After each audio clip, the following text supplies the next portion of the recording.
अब हम डिस्कस करते हैं, पहले हम बात करेंगे अगर आप लड़के की तरफ से हैं और बेटे का रिश्ता देख रहे हैं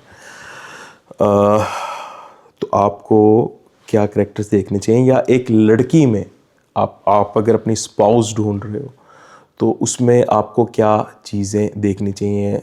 दूसरी बात ये कि हमारे जिस तरह हम अभी इनिशियली डिस्कस कर रहे थे कि अगर आपको कोई हमारी शरीयत कम्प्लीटली इस चीज़ की इजाज़त देती है कि आपको अगर कोई पसंद है, ठीक है, you are not in a relationship, मैं सिर्फ पसंद की हद तक बात कर रहा हूँ, आपकी अगर कहीं रज़ामंदी है फैमिली में या कहीं बाहर, आपको कोई इस लिहाज से अच्छा लगता है कि she can be my spouse, तो उसको आप प्रोसीड कर सकते हैं, लेकिन उसका एक तरीक़ेकार शरीयत के दायरे में रहते हुए, ठीक है। उस चीज़ में हमारा ये नहीं है कि जी यहाँ पर जो एक फ़ौरन लग जाता है कि हराम, ये क्या, आप ख़ुद कैसे कर सकते हैं बात, और ये और वो पेरेंट्स के थ्रू भी कर सकते हैं। There are so many other ways as well, लेकिन एक हलाल तरीके से आप अपना मैसेज कन्वे कर सकते हैं और उसको आगे शादी तक उस चीज़ को कन्वर्ट कर सकते हैं bye involving your family and parents. तो एक लड़के के लिए जो सबसे इम्पॉर्टेंट चीज़, सबसे पहला पॉइंट जो अपनी स्पाउस में उसको देखना चाहिए, जो हमारे अनफॉर्चुनेटली यहाँ का क्राइटेरिया नहीं है, वो है उसका करैक्टर और उसका पायस होना, उसका रिलीजियस होना, वो कितना प्रैक्टिस करती है इस्लाम को, कैसे प्रैक्टिस कर रही है। ये चीज़ बहुत इम्पॉर्टेंट है। सबसे टॉप प्रायोरिटी एक लड़की का रिश्ता देखते हुए सबसे पहला पॉइंट आपका ये होना चाहिए। मॉडेस्ट कितनी है, दूसरे नंबर पर जो है वो ये पॉइंट आ जाता है। फिर एक और चीज़ कि उसके अंदर appreciation to whatever she has, वो कितनी है, ठीक है। उसको अल्लाह ताला ने जितनी नेमतों से, जिन चीज़ों से नवाजा है, क्या उसके अंदर अल्लाह का शुक्र है और क्या वो अप्रिशिएट करती है उन चीज़ों को। ये एक बहुत इम्पोर्टेंट पॉइंट है जो होना चाहिए उसमें। केयरिंग एंड लविंग होनी चाहिए, ये भी जो है वो बहुत ज़रूरी है पॉइंट, ठीक है। उसके बाद एक और चीज़ जो हमारा दीन हमें कहता है, शी शुड बी फर्टाइल, ठीक है। शी शुड बी एबल, यानी कि वो बच्चे जो हैं वो पैदा कर सकें। नॉर्मली इस चीज़ को बुरा समझा जाता है कि जी ड्यूरिंग आप रिश्ता ढूंढते वक्त फैमिलीज़ भी आपस में इस तरह की, लेकिन ये वो चीज़ें अभी मैं आपको आगे ये भी एक्सप्लेन करूँगा कि हाँ, इन चीज़ों को आप आइडेंटिफाई किस तरह कर सकते हैं। पहले हम उन पॉइंट्स को डिस्कस कर रहे हैं। दिस इज़ नॉट समथिंग कि जो आप किसी से पूछते हैं या करते हैं, इसका नॉर्मल आइडिया आपको फैमिली से भी हो जाता है कि भाई उनकी वालदा से, उनकी आगे फैमिली से, उनकी बहनों में से अगर किसी की शादी हुई है तो उनके बच्चे हैं आगे से, तो एक वो आपको एक जनरल उसमें आइडिया हो जाता है। ओबीडियंट कितनी है, ताबेदार कितनी है अपने पेरेंट्स को लेके, अपने बाकी रिलेशंस को लेके, वैसे उनकी तबीयत में ओबीडियंस कितनी है।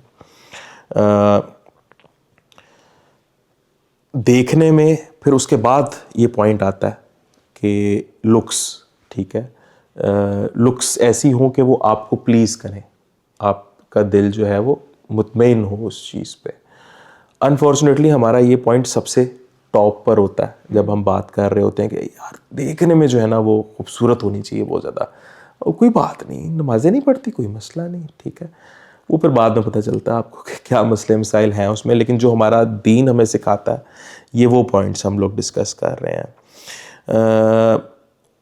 शी शुड बी, यानी कि वो ऑनर करे अपनी फैमिली का भी और बाकी फैमिलीज़ का भी, आपकी फैमिली का भी जो है वो ऑनर करे। फिर आपने उसमें इस चीज़ को भी जज करना है कि she has to raise your next generation and she has to take care of children, तो उसमें वो कैसी है, इस चीज़ का भी जो है वो आपने एनालाइज़ करना। आप खुद करते हो या आपकी फैमिली उस चीज़ को एनालाइज़ करके आपको बताती है।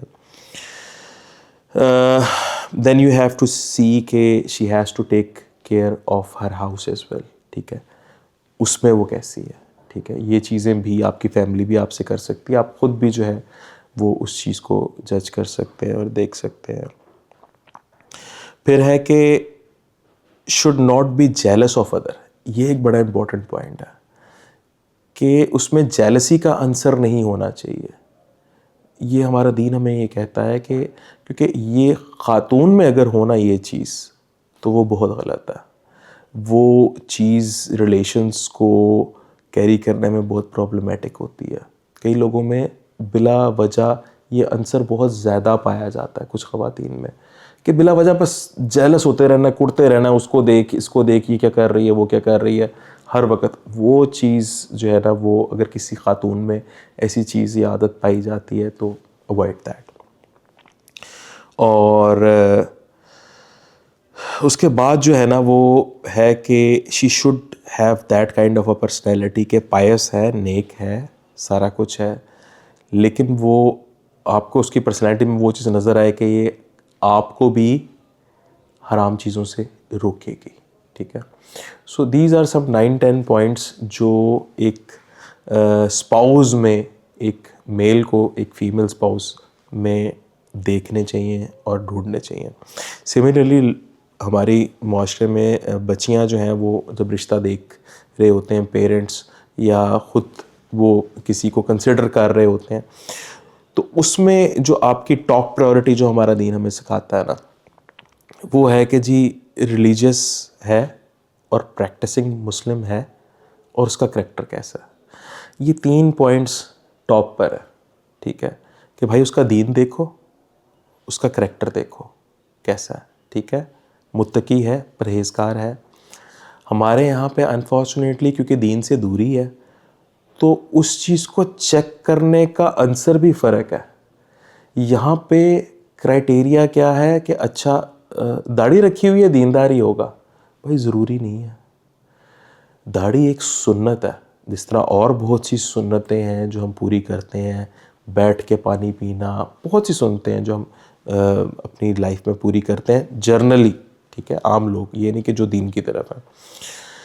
तो उस तरह दाढ़ी भी एक सुन्नत है, अगर किसी ने रखी हुई है तो वो सुन्नत पूरी कर रहा है। दैट डजंट मीन कि भाई वो एक मुकम्मल शरीयत के मुताबिक ज़िंदगी गुजार रहा है और पूरा प्रैक्टिसिंग मुस्लिम है।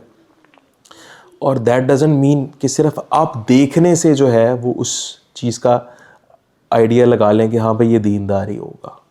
सिमिलरली ख़वातीन के लिए अगर आप किसी खातून को अबाए में देख लेते हैं, हो सकता है उसने किसी और पर्पस की वजह से पहना हो, किसी और मजबूरी में पहना हो और वो इन जनरल ना पहनती हो, तो that is not a standard कि आप उस स्टैंडर्ड पैरामीटर पे आप एवेल्यूएट करें कि हाँ जी ये दीनदार है। ठीक है, अब आप किसी से पूछ रहे हो, बेटी के रिश्ते के लिए गए हुए हैं और आप पूछते हैं कि भाई आप बेटा आप नमाज़ें पढ़ रहे हैं, आजकल कहाँ ये पूछा जाता है, कितनी नमाज़ें पढ़ते हैं, मस्जिद में कितनी पढ़ते हैं। ठीक है, अच्छा लोग झूठ भी बोल देते हैं, you can have a check on that. अगर बच्चा कहता है कि हाँ जी मैं तो 500 नमाज़ें मस्जिद में, तो थोड़ा सा वक्त निकालें, उनके घर के करीब जो मस्जिद है जाएँ वहाँ पे फजर पढ़ने, पूछें इमाम साहब से, इमाम साहब ये देखा है ये बच्चा यहाँ पे नमाज़ पढ़ने आता है, तुहानू पता लग जाएगा जब इमाम साहब ने क्या कि है तो मैं कभी वेख्या नहीं है, कदों आया मस्जिद च।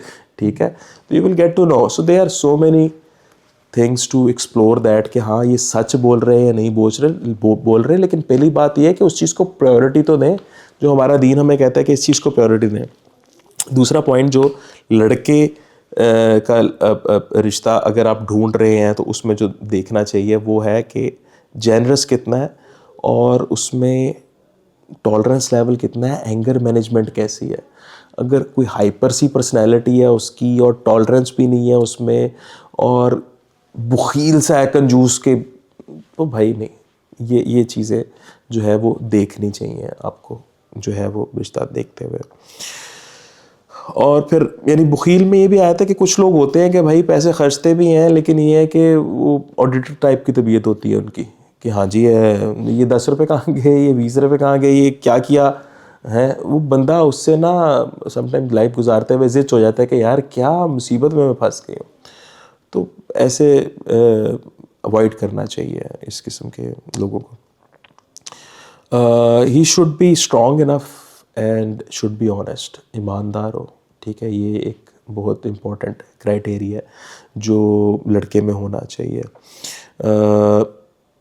शुड बी सीक्रेटिव, ठीक है, सीक्रेट्स रखने आते हों, उसको पता हो कि क्या चीज़ जो है वो सीक्रेट्स है। यहाँ पे अल्लाह माफ़ी दे, हमारी सोसाइटी का अलमिया ये है कि हमने ऐसे लोगों को भी देखा है जो अपने सोशल सर्कल में बैठ के अपने बेडरूम रिलेशनशिप्स और उन चीज़ों को डिस्कस कर रहे होते हैं कि ये मामलात हैं हमारे। ये चीज़ें डिस्कस करने वाली नहीं होती, ठीक है। इन चीज़ों को का पर्दा रखने का हुक्म दिया गया है। तो अगर एक बंदे का आपको उसकी तबीयत में इस तरह की चीज़ नज़र आ जाती है तो वो चीज़ जो है वो एक्सेप्टेबल नहीं होनी चाहिए। अल्लाह का खौफ उसमें हो, हर चीज़ से बढ़कर उसमें अल्लाह का खौफ होना बहुत ज़रूरी है। क्योंकि एक चीज़ आप हमेशा याद रखो कि जिस शख्स में अल्लाह का खौफ है ना, और आप you get married to that person, ठीक है, no matter what happens in life, आप जितने भी जैसी भी सिचुएशन में हो ना, उसको आपकी कोई चीज़ कितनी भी बुरी लग जाएगी ना, अगर उसमें अल्लाह का खौफ है ना तो वो उस रिलेशनशिप को निभाएगा। हम लोग ये चीज़ देखते नहीं है कि भाई इस बंदे में खौफ खुदा कितना है। फिर मर्दों में ये चीज़ भी बहुत ज़रूरी है जो देखी जाए कि भाई ड्रेसअप प्रॉपरली हो, ही शुड स्मेल गुड। इस चीज़ का है, हमारी शरीयत इस चीज़ का कहती है कि भाई ये चीज़ देखी जानी चाहिए। फिर आपकी फैमिली को वो कितना ऑनर करता है, कितनी रिस्पेक्ट देता है, अपनी फैमिली को कितना ऑनर देता है, कितनी रिस्पेक्ट देता है, अपने रिलेशंस को कितनी रिस्पेक्ट दे रहा है, ये चीज़ें आपको आइडिया हो जाता है। और आखिरी चीज़ जो बड़ी इंपॉर्टेंट है, जिस तरह लड़की के रिश्ते के मुतालिक मैंने कहा कि उसमें जेलसी वाला आंसर नहीं होना चाहिए, मर्द में होना चाहिए। ही शुड बी पोजेसिव, ठीक है, ही शुड गेट जेलस कि हाँ जी कहाँ क्यों, ठीक है। मर्द के लिए ये रिलेशनशिप में ये चीज़ होना बहुत ज़रूरी है कि मर्द के अंदर ये क्वालिटी हो। सो ये वो पॉइंट्स हैं जो आपकी फैमिली को भी कंसिडर करने चाहिए रिश्ता देखते हुए। पेरेंट्स को भी जो है ऑन बोथ साइड्स उनको कंसिडर करने चाहिए। अनफॉर्चुनेटली हमारी सोसाइटी का अलमिया ये है कि इनको प्रायोरिटी नहीं दी जाती, इन पॉइंट्स को लीस्ट कंसिडर्ड है। यहाँ पर प्रायोरिटीज़ क्या है, कमाता कितना है, घर अपना है, अच्छा फ्यूचर सिक्योर है, अर्निंग कैसी है, सिक्योर है, ये मामला, गाड़ियाँ कौन सी हैं, कितनी हैं, ठीक है, पिछों सोखे ने वाह, ये देखना है जी। ये चीज़ें नहीं देखनी जो दीन हमारा हमें हुक्म देता है।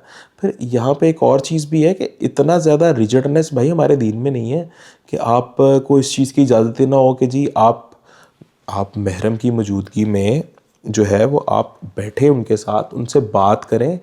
और मैं तो इस चीज़ को इनकरेज करता हूँ कि जी शादी से पहले लड़का और लड़की को उनकी मौजूदगी में जो है वो पेरेंट्स की उनको बैठना चाहिए। They should discuss with each other and they should analyse. Families तो करती ही हैं, ठीक है। अब ये जितने पॉइंट्स भी मैंने आपको बताए, ये इनके रिगार्डिंग फीडबैक आपको फैमिली भी दे सकती है, लेकिन बाज़ लोग प्रिटेंड भी कर रहे होते हैं, जिस तरह मैंने आपको बताया। तो ये उस चीज़ को आप एनालाइज किस तरह कर सकते हैं। अब मैं बीइंग अ बॉय, जिस तरह आप हो, अगर आपका कहीं तय होता है और आप वहाँ जाते हो तो आप अपने ऊपर इम्प्लीमेंट ना करें, मेरे में इम्प्लीमेंट करें। मैं आपको ही बता रहा हूँ मैं आपको ही बता रहा हूँ कि बेटा अगर आपका कहीं रिश्ता तय होता है तो, और ये बाकी बच्चों के लिए भी है कि अगर आप कहीं जाते हो तो दे आर फ्यू क्वेश्चंस जो आप पूछ के ये सारी चीज़ें एनालाइज कर सकते हो। ये सारे पॉइंट्स आपके सामने क्लैरिटी आ जाएगी, ठीक है। और it should not be this way कि हाँ जी मैंने आपसे कुछ सवाल पूछने हैं, पहला सवाल ये है, नहीं यार, it should be a normal healthy discussion, ठीक है। विद दैट गर्ल आप उनकी फैमिली के साथ बैठ के करें, इनमें कोई ऐसी बात नहीं आपको नज़र आएगी।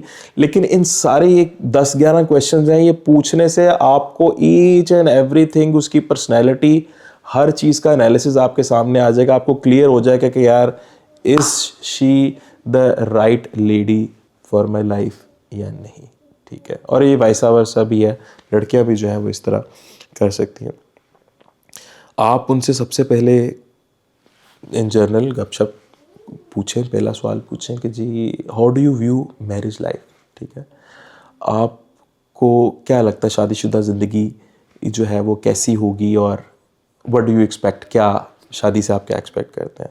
When you will ask her this question ना, और वो जो उसका जवाब देंगी डिफरेंट होंगे, लेकिन ये है कि उससे आपको आइडिया हो जाएगा कि यार इसकी आइडियोलॉजी क्या है, इसकी थिंकिंग क्या है, ठीक है।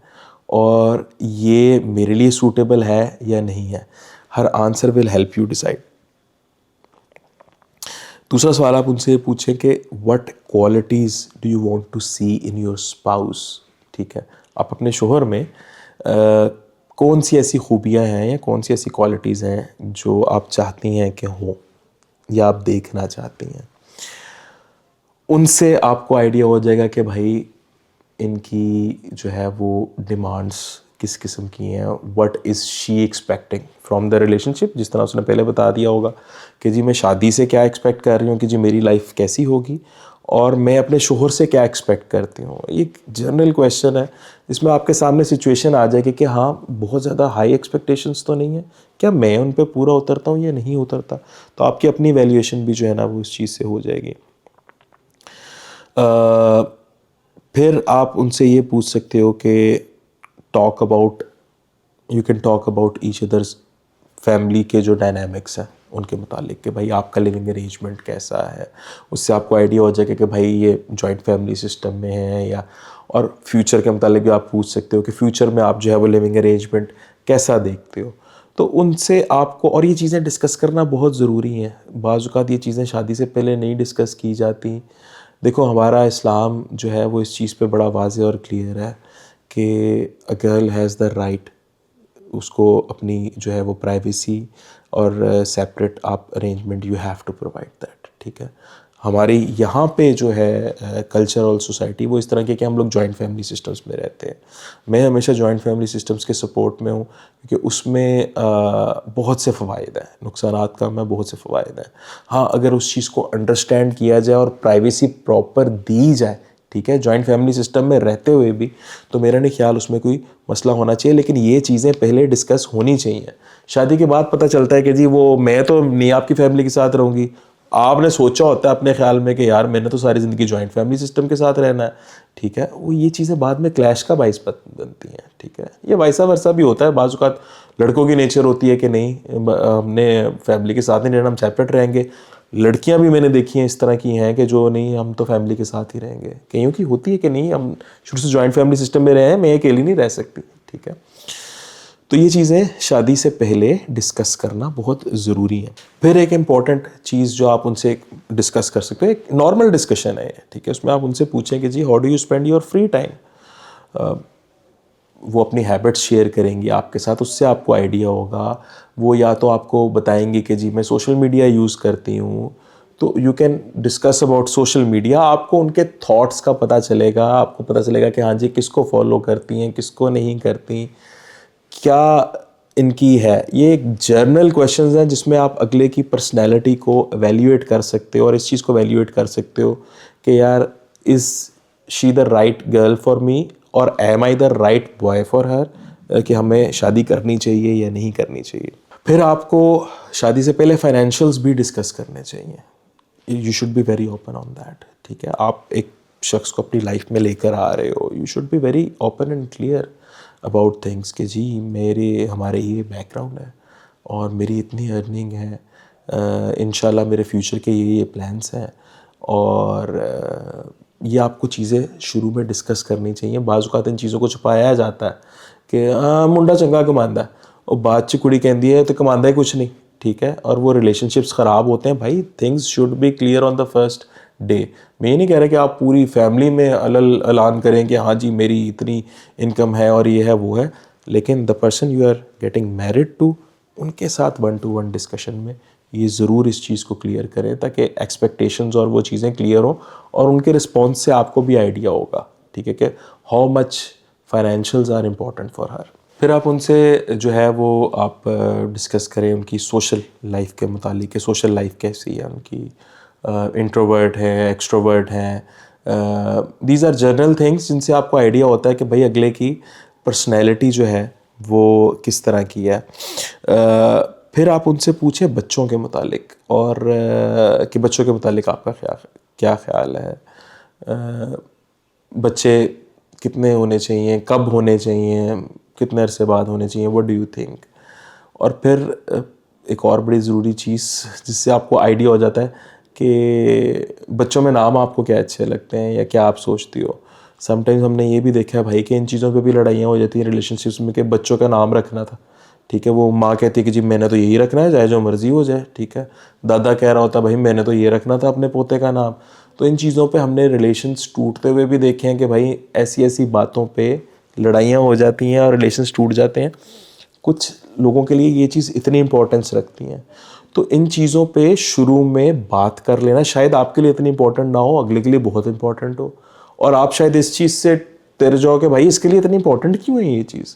तो you should be aware of that, और ये बातें जो है वो शुरू में करनी ज़रूरी हैं। फिर आप उनसे पूछें कि जी इनके फ्यूचर एम्बिशंस क्या हैं, शी इज़ स्टडिंग, अगर वो पढ़ रही हैं तो does she want to continue her studies, या फ्यूचर में वो काम करना चाहती हैं, नहीं करना चाहती, कैरियर ओरिएंटेड है या क्या है।